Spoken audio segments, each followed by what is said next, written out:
भीक मागायची वेळ आली तरी चालेल किंवा उपाशी राहिलात तरी चालेल, परंतु आपल्या मुलांच्या हातात ह्या गोष्टी चुकूनही देऊ नका. तुमच्या मुलांना चुकूनही ह्या 3 सवयी शिकवू नका, नाहीतर तुम्हालाच पश्चाताप करावा लागेल. जर तुम्हाला म्हातारपणात मुलांच्या क्रूरतेचा सामना करायचा असेल तर तुमच्या मुलांना ह्या तिघांवर सोडा.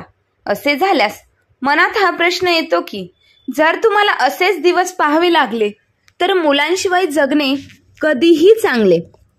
कधी कधी मुलगा आणि सुना त्यांच्या पालकांना भीक मागण्यास, त्यांचा अपमान करण्यास किंवा त्यांच्यावर हात उचलण्यास भाग पाडतात.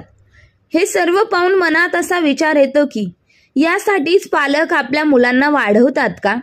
परंतु अनेकदा पालक स्वतःच अशा परिस्थितीसाठी जबाबदार असतात. मुले अशी जन्माला येत नाही, ती अशी बनली जातात. आज आपण अशीच एक कहाणी ऐकणार आहोत जी तुम्हाला विचार करायला भाग पाडेल. ही एका नालायक मुलाची कहाणी आहे जी ऐकल्यानंतर तुम्ही स्वतः यातून काहीतरी नक्की शिकाल. मित्रांनो, एका शहरात नारायण नावाचे एक गृहस्थ राहत होते. ते एका छोट्या दर्जाच्या सरकारी नोकरीत होते. त्यांच्या पत्नीचे नाव कमला होते. कमला तिच्या पतीचा खूप आदर करायची आणि त्यांच्या उत्पन्नानुसार घर सांभाळायची. त्यांना 2 मुले होती, एक मुलगा आणि एक मुलगी. त्यांच्या मुलीचे लग्न झाले होते आणि त्यांचा मुलगा प्रताप हा त्यांच्या स्वप्नांचा केंद्रबिंदू होता. नारायण आणि कमला यांनी प्रतापच्या शिक्षणात कोणतीही कसर सोडली नाही. त्यांनी त्याला सर्वोत्तम शाळा आणि महाविद्यालयांमध्ये प्रवेश दिला. इंटरमिडिएट नंतर प्रताप पुढील शिक्षणासाठी दुसऱ्या शहरात गेला. त्याने तिथे खूप कष्ट केले आणि शेवटी त्याला चांगली नोकरीही मिळाली. त्या काळात त्याची भेट एका श्रीमंत कुटुंबातील मुलीशी, गौरीशी झाली आणि त्यांची चांगली घट्ट अशी मैत्री झाली. एके दिवशी प्रताप गौरीला घरी घेऊन आला आणि त्याच्या आईवडिलांना सांगितले की तो तिच्याशी लग्न करू इच्छितो. प्रतापच्या आनंदाला संमती देऊन नारायण आणि कमला यांनी प्रताप आणि गौरी ह्या दोघांचेही लग्न लावून दिले.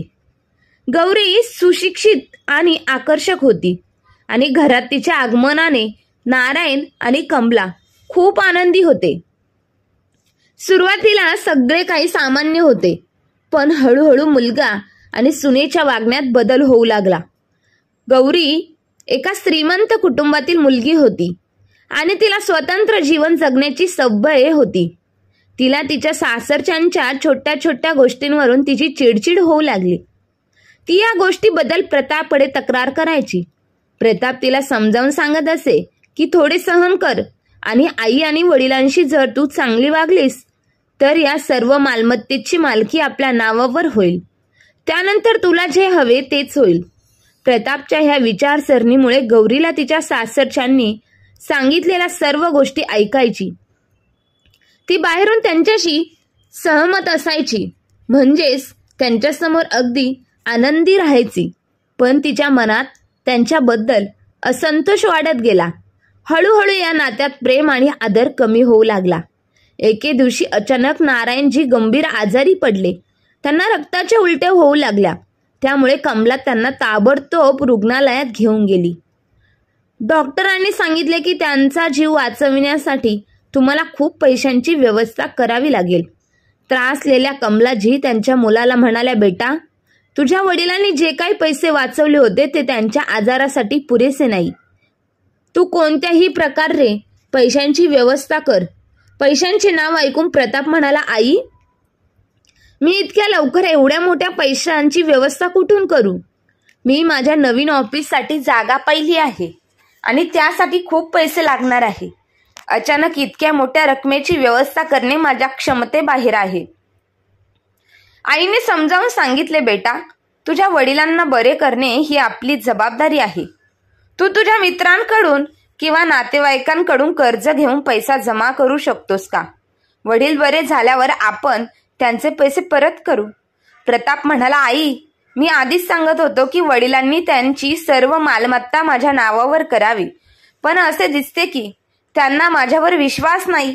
कमला म्हणाली, बेटा, ह्या गोष्टी करण्याची ही वेळ नाही आहे. आधी तुझ्या वडिलांवर उपचार करायला हवे. मी तुला वचन देते की ते बरे झाल्यावर मी हे पहिले काम करेन. प्रताप काही वेळाने तेथून निघून गेला आणि नंतर परत आला आणि म्हणाला, आई काळजी करू नकोस, पैशांची व्यवस्था झाली आहे, पण मी हे पैसे 1 महिन्यात परत करेन ह्या अटीवर घेतले आहे. पण जर मी वेळेवर हे पैसे परत केले नाही तर माझी प्रतिष्ठा खराब होईल. आई म्हणाली, बेटा, तुझे वडील बरे झाल्यानंतर आपण कोणत्याही परिस्थितीत त्यांचे पैसे त्यांना देऊया.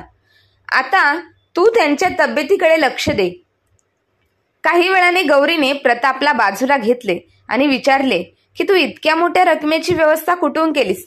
प्रतापने गौरीला सांगितले, मी ते पैसे कोणाकडून उधार घेतलेले नाही. हे माझे स्वतःचेच पैसे आहेत, पण ते वडिलांच्या उपचारावर खर्च करणे आपल्यासाठी फायदेशीर ठरेल. आई हे पैसे कर्ज म्हणून समजेल आणि लवकरच सर्व मालमत्ता आपल्या नावावर करेल. अशा प्रकारे आपल्याला बाबांची संपूर्ण मालमत्ताही मिळेल आणि मी माझ्या ऑफिसचा मालकही होईल. गौरीने यावर संमती दर्शवली. नारायणजींवर काही दिवस रुग्णालयात उपचार सुरू राहिले. त्यांची प्रकृती सुधारल्यानंतर कमला त्यांना घरी घेऊन आली. तिला माहित होते की तिच्या मुलाने त्यांच्या उपचारासाठी पैसे उधार घेतले आहे. म्हणून एके दिवशी कमला नारायणरावांना म्हणाली की आपल्या मुलावर खूप कर्ज झाले आहे. तुम्ही तुमची मालमत्ता त्याच्या नावावर का करत नाही? नारायण म्हणाला, कमला, विचार कर. ही आपली म्हातारपणीची भांडवलं आहेत. हे सर्व त्याला आत्ताच्या आत्ता देऊन आपण स्वतःला असहाय्य करू शकत नाही. आणि जे काही माझे आहे ते पुढे चालून शेवटी फक्त प्रतापचेच होणार आहे. कमलाने पतीला समजावून सांगितले की आज आपल्या मुलाने तुमच्या उपचारासाठी कर्ज घेतले आहे.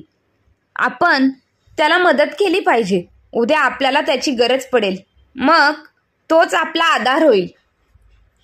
कमलाच्या वारंवार विनंतीवरून नारायणरावांनी अखेर त्यांची सर्व मालमत्ता त्यांच्या मुलाला हस्तांतरित केली. मालमत्ता मुलाच्या नावावर झाल्यानंतर प्रताप आणि गौरीचे वर्तन झपाट्याने बदलले. एके दिवशी कमला गौरीला म्हणाली, तुझ्या वडिलांसाठी लापशी बनवतेस का? गौरी रागाच्या स्वरात म्हणाली, 1 मिनिट थांबा आई, मी कागद आणि पेन आणते. मग तुम्ही एक संपूर्ण यादी बनवा आणि मला सांगा की काय बनवायचे आहे. कमलाने सुनीला विचारले की तू काय म्हणत आहेस? मला समजले नाही. गौरी स्पष्टपणे रागाने म्हणाली, जर बाबांना लापशी हवी असेल तर तुम्ही ते स्वतःच्या हाताने का बनवून देऊ शकत नाही? तुम्हाला प्रत्येक वेळी मला हे का सांगावे लागते? असे म्हणून गौरी तिच्या खोलीत गेली. कमला तिच्या पती नारायणला म्हणाली, असे दिसते की सून दिवसभराच्या कामाने थकली आहे, म्हणूनच ती इतकी रागवली आहे. तुम्ही काळजी करू नका. तिचा राग शांत होताच ती येऊन तुमची माफी मागेल. कमला म्हणाली, आज मी स्वतः तुमच्यासाठी लापशी बनवते. असे म्हणत कमलाने लापशी बनवली आणि तिच्या नवऱ्याला खायला दिली. कमला सुनेने असे का म्हटले ते समजले होते, पण तिला हे तिच्या नवऱ्याला सांगायचे नव्हते. दुसऱ्या दिवशी कमलाने नारायणला विचारले, आज मी तुमच्यासाठी खायला काय बनवू? नारायण म्हणाला, तू का बनवत आहेस? आपली सून आहे ना? कमला म्हणाली, सून सकाळपासून खूप कामं करते. मला वाटले की मी तिला पुन्हा पुन्हा का त्रास देऊ? मीही इतके काम तर करूच शकते. काल सुनेच्या फटकारामुळे कमलाला हे सर्व स्वतः करण्याचा प्रयत्न करत होती, परंतु हे नारायणला समजले होते आणि तो म्हणाला की तू जे बनवशील ते मी खाईन. यानंतर कमला स्वयंपाकघरात गेली, पण तिथे पोचल्यानंतर तिला धक्का बसला. तिने तिथे पाहिले की स्वयंपाकघर बंद आहे. कमलाने विचार केला की आजपर्यंत स्वयंपाकघर कधीही बंद नव्हते आणि हे काय झाले? कमलाने गौरीला फोन केला. गौरी पटकन उत्तर दिले, आई तुम्ही इतके ओरडत का आहात? कमलाने विचारले, आजपर्यंत स्वयंपाकघर आणि पूजा खोली कधीही बंद नव्हती आणि हे आज असे काय झाले? गौरी म्हणाली की आता ते कुलूप लावणे आवश्यक झाले आहे, कारण या घरात सतत उपाशी राहणारे भुकेलेले प्राणी राहतात. आता हे घर मंदिराचे कोठार नाही जिथे वारंवार अन्न दिले जाईल, म्हणूनच मी ते कुलूप लावले आहे. कमला म्हणाली, आता आम्ही तुमच्या दृष्टीने प्राणी झालो आहोत का? गौरी म्हणाली, मी तुमच्या भुकेलेला कंटाळली आहे. आता मी ठरवेन की तुम्हाला कधी आणि कोणते अन्न मिळून द्यायचे. गौरीचे हे शब्द कमलाचे रक्त खवळले. ती म्हणाली, आम्हाला प्राणी म्हणायची आणि आमच्या अन्नाचा हिशोब ठेवण्याची तुझी हिंमत कशी झाली? हे घर आमचे आहे आणि आम्ही इतके गरीब नाही की आम्ही मोजून आणि तोलून अन्न खातो. जेव्हा प्रतापला हे कळेल तेव्हा तो तुला योग्य धडा शिकवेल. गौरी म्हणाली, मला तुमच्या धमक्यांची भीती वाटत नाही आणि हे प्रतापला सर्व काही माहीत आहे, म्हणूनच त्याने तुमची सर्व मालमत्ता त्याच्या नावावर केली आहे. आता तुम्ही लोक आमच्या ताब्यात आहात आणि हो, आता तुम्हाला या घरात मोफत जेवण मिळणार नाही. बाबा आजारी आहेत पण तुम्ही निरोगी आहात. आता तुम्हाला घरातील सर्व कामे करावी लागतील, नाहीतर तुला हाकलून लावायला आम्हाला वेळ लागणार नाही. तिच्या सुनेकडून असे बोलणे ऐकून कमला शांतपणे तिच्या खोलीत गेली. तिचे डोळे अश्रूंनी भरले होते. हे पाहून नारायण म्हणाला, कमला, हेच कारण आहे की मी प्रतापला मालमत्ता हस्तांतरित करू इच्छित नव्हतो. मला माहीत होते की आपले हात रिकामे होताच हे लोक आपल्याला लाथा मारतील. मी तुझ्या सांगण्यावरून सर्व मालमत्ता त्यांच्या नावावर हस्तांतरित केले, पण तुला असं वाटलं नव्हते की ते इतके खालच्या पातळीला जातील. आता जर तुला ह्या घरात राहायचे असेल तर सर्व कामे स्वतः कर, नाहीतर आपल्याला बाहेर फेकले जाईल. कमला म्हणाली, काळजी करू नका, मी माझा मुलगा आल्यावर त्याला सर्व काही सांगेन. रात्री प्रताप घरी आला तेव्हा कमलाने त्याला रडत रडत संपूर्ण कहाणी सांगितली. कमला म्हणाली, बेटा, आम्ही या घराचे प्राणी आहोत का की तुझी बायको गौरी आम्हाला असे म्हणत ते? आजपर्यंत आपले स्वयंपाकघर कधीही बंद नव्हते, पण आज गौरीने स्वयंपाकघर बंद केले. आम्ही तुझे आई वडील किंवा काही नोकर आहोत का? प्रताप म्हणाला, आई, तू कोणत्या युगात राहतेस? आजच्या काळात वडील मोठे नाहीत, भाऊ नाही, कोणीही नाही. सर्वात मोठी गोष्ट म्हणजे पैसा. तुला वाटते का की मी आणि माझी बायको आयुष्यभर तुमची सेवा करू? आजपासून जो कोणी माझ्या पत्नीबद्दल काही बोलेल तर ते मला आवडणार नाही. तुम्हाला तिच्या म्हणण्यानुसार वागावे लागेल, नाहीतर परिणाम वाईट होतील. कमलाला आशा होती की तिचा मुलगा तिचे ऐकेल, पण इथे सर्व उलटच घडलं. मुलाचे बोलणे ऐकून कमलाच्या तोंडातून एकही शब्द बाहेर पडला नाही. तिच्या डोळ्यांतून अश्रू फक्त वाहत होते. इथे सून आणि मुलाचे वागणे दिवसेंदिवस बिघडत चालले होते. गौरी पूर्वी स्वयंपाकघराला कुलूप लावत असे, पण आता तिने त्याचे जेवणही कमी केले. हळूहळू ती त्यांना शिळे अन्न देऊ लागली. आधीच आजारी असलेले नारायणराव शिळे अन्न खाल्ल्याने आणखी कमकुवत झाले. दुसरीकडे कमला दिवसभर घरकाम करत असे आणि त्याशिवाय तिला ताजे आणि पुरेसे अन्नही दिले जात नव्हते. हळूहळू तिची तब्येत बिघडू लागली आणि तिला अशक्तपणामुळे चक्कर येऊ लागली. एके दिवशी ती काम करताना कल्ली आणि झोपी गेली. नारायणला माहीत होतं की कमलाला घरातील सर्व कामे करावी लागतात आणि तिला खायला पुरेसे अन्नही मिळत नाही. नारायण त्यांच्या सुनेला म्हणाला, सुनबाई, आज रात्री मला जेवण देऊ नकोस. ती खूप कमकुवत आहे, तिला आधी चांगले काहीतरी खायला दे. गौरी कठोर स्वरात म्हणाली, बाबा, जर तुम्ही असं म्हणत असाल तर मी करेल, पण नंतर असं म्हणू नका की मी कमकुवत होत आहे. तरी तुम्ही दोघे असं वागता की मी तुम्हाला उपाशी ठेवते. तुम्ही कोणतेही काम करत नाही, तुम्ही फक्त जेवण करत राहता. हळूहळू संध्याकाळ झाली आणि कमला जेवायला गेली तेव्हा तिने पाहिले की आज तिच्या ताटात 2 वाट्या डाळ आणि 4 भाकरी होत्या. हे पाहून ती आश्चर्यचकित झाली आणि विचार करू लागली की सहसा गौरी तिला 2 भाकरी आणि 1 वाटी डाळ देते असे, पण आज इतके जेवण का वाढले? तिने गौरीला विचारले की आज माझ्या ताटात इतके जेवण का होते? गौरी म्हणाली, दिले आहे ते खा, नाहीतर तुला हेही मिळणार नाही. त्या दिवशी कमलाने खूप दिवसानंतर पोटभर जेवण केले, पण तिला माहीत नव्हते की तिने तिच्या नवऱ्याच्या जेवणाचा वाटाही खाल्ला आहे आणि जेवणानंतर ती झोपी गेली. तिला तिच्या पतीला गौरीच्या वागण्याबद्दल सांगायचे होते, पण जेव्हा ती त्यांच्या खोलीत पोहोचली तेव्हा तिने पाहिले की नारायणराव झोपलेले होते. तिला वाटले की ती त्यांच्याशी बोलेल आणि ती तिच्या खोलीत गेली. दुसऱ्या दिवशी सकाळी कमला तिच्या पतीच्या खोलीत गेली तेव्हा तिला दिसले नारायण झोपला होता आणि त्यांच्या तोंडातून रक्त वाहत होते. हे पाहून कमला काळजीत पडली. तिने ताबडतोब तिच्या मुलाला कळवले आणि त्याला रुग्णालयात दाखल केले. मुलगा त्याच्या वडिलांना सरकारी रुग्णालयात सोडून परत गेला. डॉक्टरांनी सांगितले की जर त्यांना वेळेवर रक्त दिले नाही तर त्यांचे जगणे अवघड आहे. कमलाला आता पैसे जवळ नसल्याने काळजी वाटू लागली. खूप विचार करून शेवटी ती तिच्या मुलाच्या ऑफिसमध्ये पोहोचली आणि ऑफिस बाहेर बसून तिच्या मुलाची वाट पाहत होती. वाट पाहून पाहून ती खूप थकली. मुलगा आल्यावर आई प्रतापला म्हणाली, प्रताप, आज मी तुझ्या वडिलांचे प्राण वाचविण्यासाठी तुझ्याकडे भीक मागायला आली आहे. जर तुला शक्य असेल तर कृपया मदत कर, ते आजाराशी झुंज देत आहेत. असे म्हणत कमलाने प्रतापच्या पायावर पडून विनंती केली. की बेटा यावेळी कृपया मला मदत कर. मी माझ्या रक्ताचा प्रत्येक थेंब सांडून तुझे ऋण फेडेल. जर तुझ्या वडिलांचे प्राण थोडे रक्त देऊन वाचवता येत असेल तर त्यांना वाचव. तू माझ्याशी बोलला होतास आणि आता तू मला एकटे सोडत आहेस. त्याने आईच्या चेहऱ्यावर 10 रुपयांच्या नोटांचा गट्टा फेकला आणि म्हणाला, माझ्याकडे यापेक्षा जास्त काही नाही. असे म्हणत तो तेथून निघून गेला. उपस्थित असलेली सुरक्षा रक्षक हे सर्व पाहत होते. कमलाजींची अवस्था पाहून त्याला वाईट वाटले आणि त्याच्या डोळ्यांतून अश्रू वाहू लागले. तो पुढे गेला आणि कमलाजींना उचलून घेतले, तिला पाणी प्यायला दिले आणि विचारले, आई, प्रताप सर खरोखर तुमचा मुलगा आहे का? कमलाजींनी त्याला तिची संपूर्ण कहाणी सांगितली. तिची हृदय वेदनादायक कहाणी ऐकून त्या गाडाचे हृदय हादरले.